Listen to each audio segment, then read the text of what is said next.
제가 중학교 다닐 때 있었던 일입니다. 제가 지난 주일에 이어서 중학교 때 이야기를 한 번 더 하려고 해요. 자, 제가 중학교 2학년 때 처음으로 이제 급식이라는 걸 했습니다. 다른 학교에 비해서는 굉장히 빠른 거였어요. 자, 물론 그때는 공짜가 아니었습니다. 예. 한 달치 식권을 그때는 서무실이라고 했는데요. 행정실에서 사서 그걸 이제 한 장씩 찢어내면서 이렇게 밥을 먹는 거였습니다. 예. 상당히 저렴한 가격에 또 엄마들이 직접 와서 해줬기 때문에 맛있게 식사를 했던 것으로 기억이 됩니다. 자, 그런데 어느 날 어떤 선생님이 저를 부르셨어요, 조용히. 근데 좀 이상했습니다. 왜냐하면 그 선생님은 저를 전혀 모르는 선생님이고 제 과목을 가르치는 그런 분도 아니었거든요. 그런데 그 선생님이 저를 불러서 하시는 말씀이 서무과에서 식권을 도난당했다. 그래서 지금 팔린 식권보다 더 많은 인원이 식사를 하고 있다. 혹시 식권을 가지고 갔다면 가져와라. 여러분, 그 선생님이 저를 왜 부르셨을까요? 저는 즉시 그 이유를 알 수가 있었습니다. 저는 의심받고 있었습니다. 순간 가슴이 너무나 쿵쾅거렸어요. 그때가 그 달의 중순쯤 되었으니까 아마도 최소한 그 선생님이 나름 조사를 하고 저를 부른 것이라는 그런 생각이 들었습니다. 정신을 차리고 제가 이야기를 했죠. 제가 서무과에서 식권을 사고 받은 영수증이 있습니다. 그랬더니 이분이 그럼 내일 가지고 와라. 그렇게 얘기를 하시더라고요. 하지만 동시에 제 마음에 어떤 생각이 들었냐면 만약 내가 영수증을 찾지 못하면 어쩌지 하는 생각이 드는 거예요. 그리고 이제 선생님과 헤어져서 다시 교실로 돌아가는데 영수증이 어디 있는지 하나도 기억이 안 나는 겁니다. 여러분 한번 생각해 보세요. 돈을 대고 한 달분 영수증을 그 식권을 받은 거예요. 그리고 시스템이 어떻게 되어 있냐면 한 장씩 찢어서 내고 먹으면 끝나는 거예요. 그 중학교 2학년짜리가 무슨 영수증을 따로 보관을 했겠습니까? 저는 그날 집에 올 때까지 한순간도 수업에 집중할 수 없었습니다. 그날 엄연히 제가 돈을 주고 산 식권이 제 손에 있었지만 밥을 먹으러 갈 수도 없었습니다. 도둑질을 하지 않았지만 어린 마음에 큰 상처가 되었어요. 의심을 받았기 때문이죠. 지금 내가 도둑으로 의심받고 있다. 견딜 수 없이 혼란스러웠고 또 고통스러웠습니다. 그리고 억울했어요. 저도 모르게 어깨가 축 처지고 모든 의욕이 다 사라졌습니다. 피가 마르는 것 같았어요. 마치 사형수가 사형을 기다리고 있는 그 순간과 같은 그런 마음이었어요. 거기에 더하여 이제 어떤 문제가 있습니까? 영수증 가져오겠다고 했는데 만약 내가 영수증을 찾지 못한다면, 그래서 내일 이 선생님에게 영수증을 가져다 주지 못한다면 이제는 의심을 넘어서 더 큰 위기에 제가 처해지게 되는 겁니다. 얼마나 막막했는지 몰라요. 그리고 집에 돌아와서는 정말 착잡한 심정으로 아버지가 돌아오시기를 기다렸습니다. 아버지가 오시자마자 아빠, 이번 달 내 식권 영수증, 이렇게 얘기했거든요. 여러분, 이제 중요한 문제를 내겠습니다. 식권이 있었을까요? 없었을까요? 자, 당시 아버지는 다른 중학교 교감 선생님이셨는데 아버지가 뭔가 모으는 걸 굉장히 좋아하세요.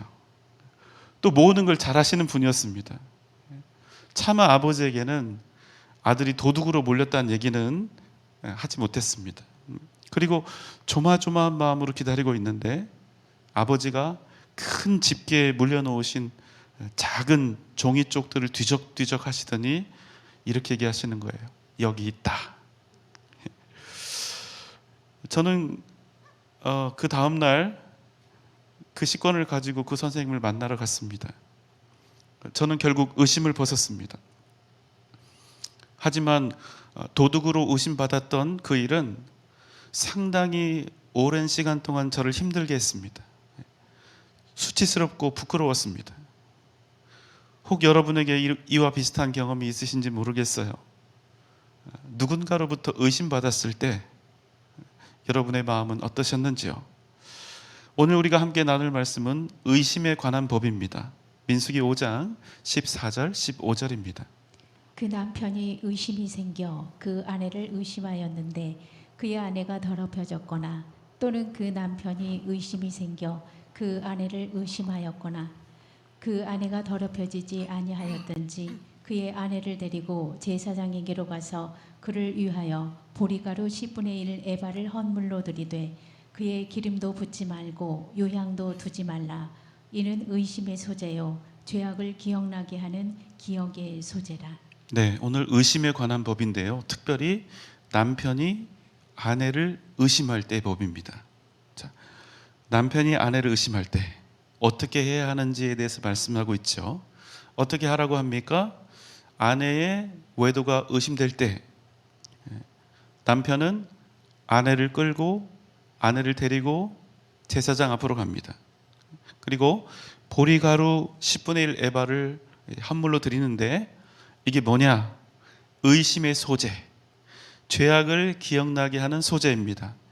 소재라고 되어 있는데 이게 제사예요, 여러분. 밀가루 같은 것을 태워서 드리는 제사가 소재인 거예요.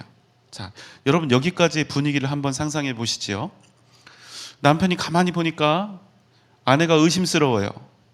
그래서 어느 날 잠잠히 지켜보고 있다가 아내를 끌고 제사장에게 가는 겁니다. 뭐 하려고 갑니까? 아내가 정말로 외도를 했는지 확인을 해야 되겠다는 거예요, 자기가. 여러분 어때요? 여성의 입장에서 이런 일 당하는 것이 좋을까요? 아니면 너무나 싫을까요? 앞입니까, 뒤입니까? 그냥 알아들으라는 얘기죠. 자, 그런데 여러분 그 다음부터가 정말 가관이에요. 16절로 22절이 굉장히 긴데 제가 그나마 짧게 요약을 했습니다. 한번 볼까요? 제사장은 그 여인을 여호와 앞에 세우고 거룩한 물에 성막 바닥에 티끌을 쥐넣고 여인의 머리를 불게 하고 의심의 소재물을 그 두 손에 두고 맹세시켜 내 남편을 두고 타인과 동침하여 더럽힌 일이 없으면 이 쓴 물에 해독을 면하리라. 그러나 내 남편을 두고 다른 남자와 더럽혔으면 내 넓적다리가 떨어지고 내 배로 부어서 너로 내 백성 중에 저주거리 맹세거리가 되게 하실지라. 여인은 아멘 아멘 할지니라. 자, 어떤 내용입니까? 자, 먼저 거룩한 물을 준비를 해요. 그 다음에 성막 바닥에 있는 티끌이라고 해요. 그러니까 먼지 같은 거 흙을 이렇게 주워서 그 거룩한 물에 담는 겁니다. 섞어요. 이게 마실 물은 아니잖아요. 그리고 아내에게는 어떻게 하냐면 마치 죄인처럼 머리를 풀게 하고 맹세를 시킵니다. 자, 어떤 맹세를 시키냐면 내가 다른 남자와 내 남편 외에 다른 남자와 더러운 짓 했으면 이 쓰디쓴 물 마시고 그러고 난 다음에 내가 견딜 수 없는 고통을 당하고 넓적다리가 끊어지고 떨어지고 내 배가 부어도 좋습니다.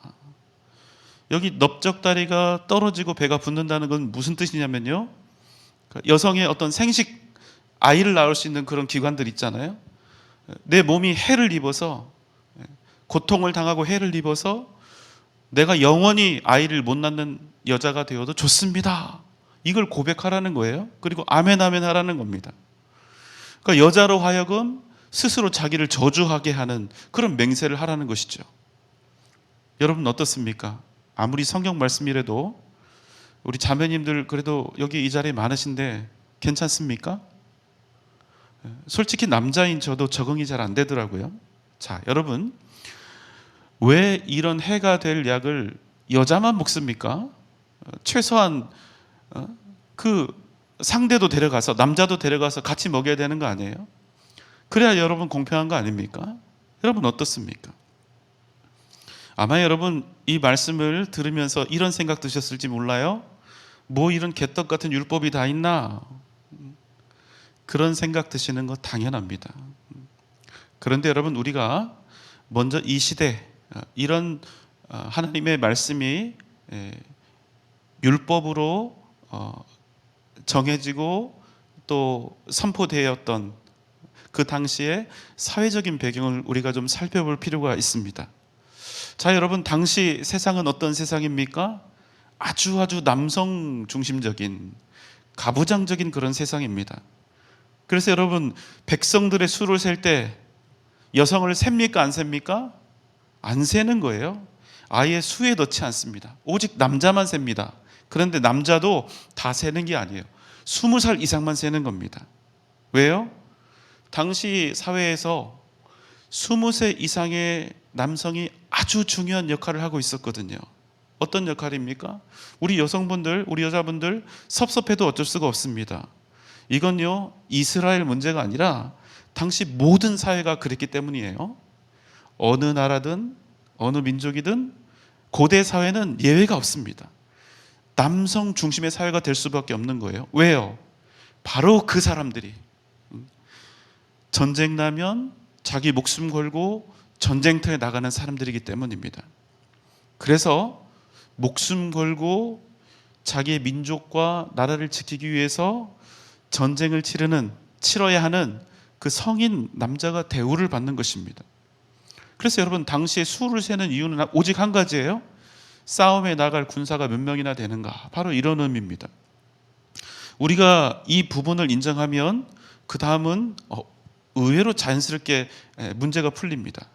자, 그러다 보니 세상이 어떻습니까? 남성의 권리가 아주 강해요. 특별히 남편의 권리가 아주 강력합니다. 그리고 여자들은, 아내들은 다 그 남편들의 보호 아래, 그 권한 안에 다 들어가는 것입니다. 여러분, 요즘에는요, 과부라고 하는 말을 잘 쓰지도 않고 예전처럼 그렇게 차별받거나 무시당하지 않습니다. 하지만 여러분, 당시 사회는 그렇지 못했다는 거예요. 어느 정도로 아내가 남편에게 속해 있었고 남자의 어떤 가부장적인 그런 권위가 강력했냐면, 같이 아내와 살다가 여자가 마음에 안 들어요. 아내가 마음에 안 듭니다. 그러면 언제든지 이 남편이 아내를 버릴 수도 있는 그런 세상이었다는 사실입니다. 그럼 어떻게 됩니까? 먹고 살 방법이 없는 거예요. 왜? 여자의 존재는 남편 때문에 인식이 되고 의미가 있는 거니까. 자, 그래서 여러분, 이걸 생각하면 돼요. 룻기에서 보면 룻과 그의 시어머니 나오미가 남편들 다 잃고 고향으로 돌아왔죠. 그런데 아무것도 못해요. 뭐 먹고 살았습니까? 남의 밭에 가서 이삭 주워 먹고 산 겁니다. 자, 그런데 여러분, 모세의 율법에는 어떻게 되어 있습니까? 신명기 24장 1절입니다. 사람이 아내를 맞이하여 데려온 후에 그에게 수치되는 일이 있음을 발견하고 그를 기뻐하지 아니하면 이혼 증서를 써서 그의 손에 주고 그를 자기 집에서 내보낼 것이요. 자, 여러분, 문제입니다. 남편이 아내를 버릴 수 있습니까 없습니까? 율법상, 하나님이 우리에게 주신 율법상 남편이 아내를 버릴 수 있습니까 없습니까? 없어요. 못 버리는 겁니다. 절대로 이혼이 안 되는 거예요. 이게 원칙입니다. 미워도 싫어도 그 아내를 버릴 수가 없습니다. 아무리 남성 중심 사회고 가부장적인 그런 사회라고 할지라도 남편은 아내를 버릴 수 없도록 율법이 딱 정해놓은 것입니다. 그런데 여러분, 오직 하나 예외가 있죠. 뭡니까? 아내가 다른 남자와 외도한 경우입니다. 그런 경우는요, 이 아내에게 이혼 증서를 써서 내보낼 수 있습니다. 그런데 여러분, 그것도요, 아내의 외도가 발견되었다고 해서, 아내가 외도를 했다고 해서 무조건 집에서 내보내는 게 아니에요. 여기 쫓아낸다는 그런 표현이 아닙니다. 내보낸다고 하고 있는 거예요. 그것도 무조건 내보내는 것이 아닙니다. 어떤 경우에 내보냅니까? 아내가 외도를 했는데 그 일로 인하여 그 아내를 내가 기뻐할 수 없고 그 아내를 내가 도저히 받아들일 수 없는 경우에 그 아내에게 이혼 증서를 써서 그 사람의 집으로 돌려보내는 것입니다. 여러분, 무조건 아내가 외도하고 잘못하면 돌로 쳐 죽인다고 알고 계시지요? 그렇지 않다는 거예요. 아내가 잘못했다고 해서 그 아내를 무조건 돌로 쳐 죽이고 이혼하라고 말씀하시지 않았다는 겁니다. 자, 그러나 여러분, 물론 신명기 22장에는 전혀 다른 반대의 말씀도 있습니다. 자, 신명기 22장 22절입니다. 어떤 남자가 유부녀와 동침한 것이 드러나거든 그 동침한 남자와 그 여자를 둘 다 죽여 이스라엘 중에 악을 제할지니라. 예, 여러분, 신명기 22장에서는요, 유부녀가 외도하면 돌로 쳐 죽이라고 되어 있습니다. 자, 그런데 신명기 24장에서는요, 뭐라고 되어 있습니까? 아내가 음행을 하였어도 그를 용납할 수 없는 경우에, 도저히 용납할 수 없는 경우에 이혼 증서를 써서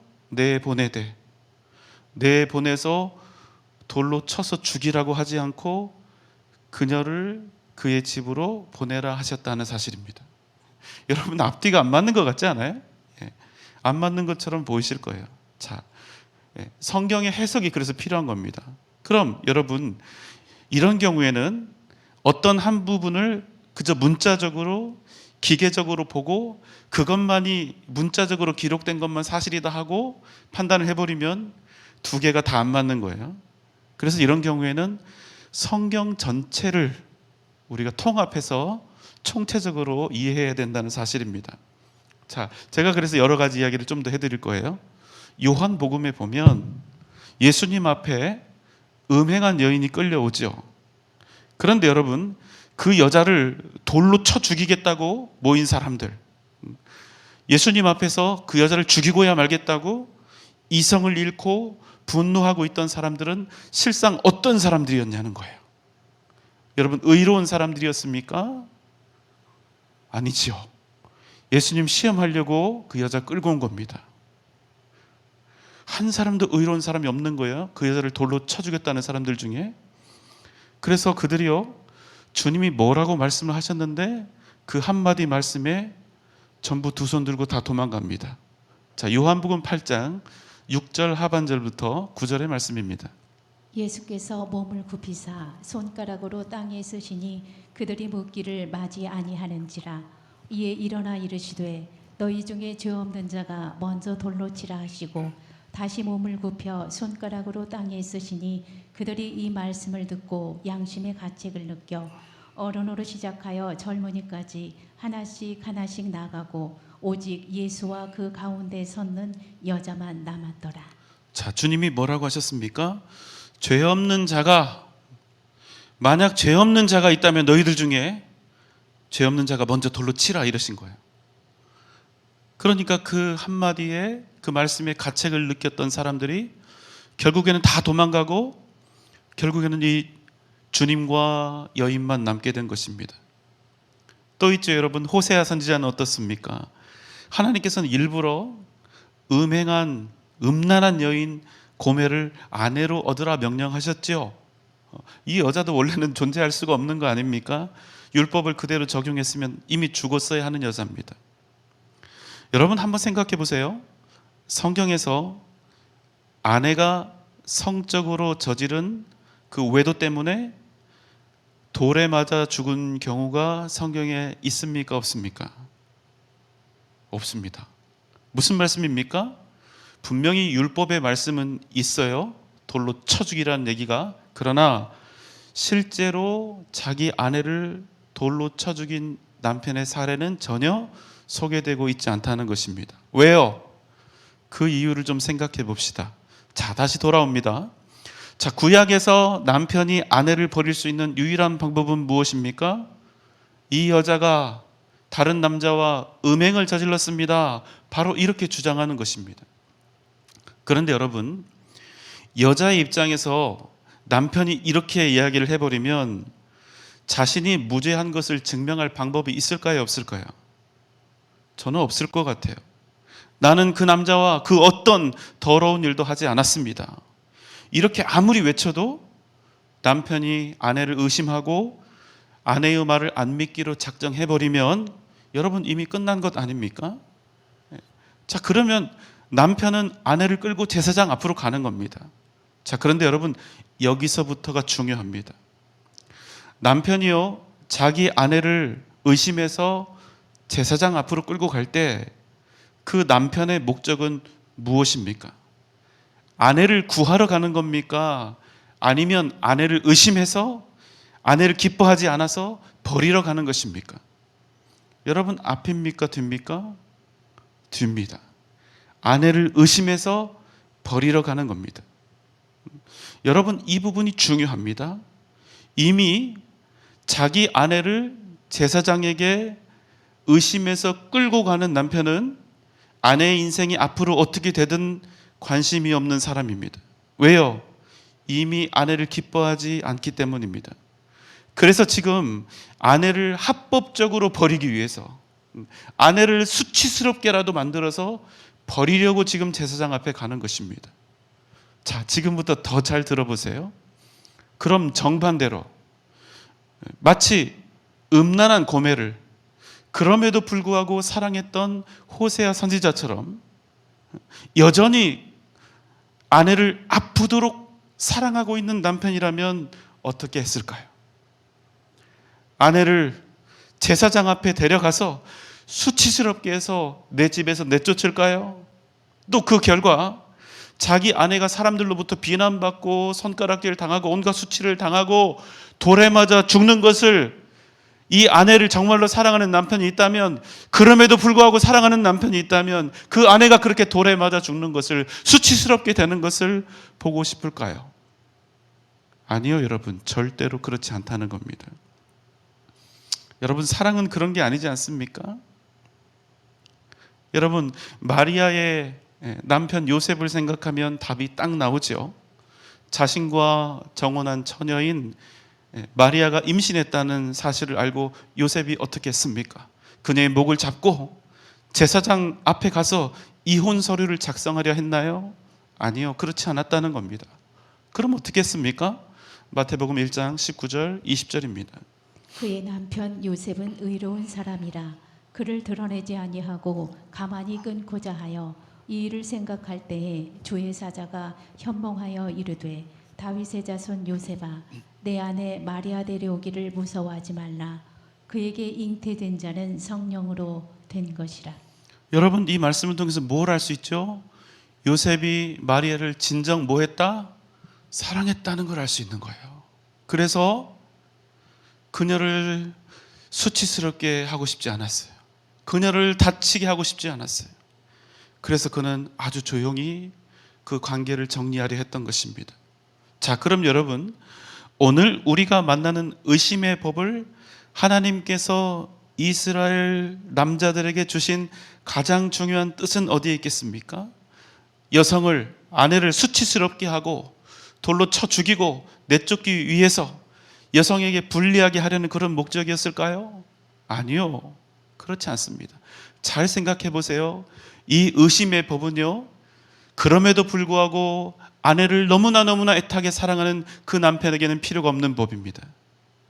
이 의심의 법이 필요한 남자들은 아내를 기뻐하지 않는 남자들이고 아내를 버리고 싶어하는 남자들이라는 거예요. 자기 아내를 기쁘게 여기지 않는 남편. 그래서 아내를 수치스럽게 만들어서라도 공식적으로 내쫓고 싶은 악한 남편으로부터 사회적인 약자일 수밖에 없는 아내를, 여성을 보호하기 위한 법이었다는 사실입니다.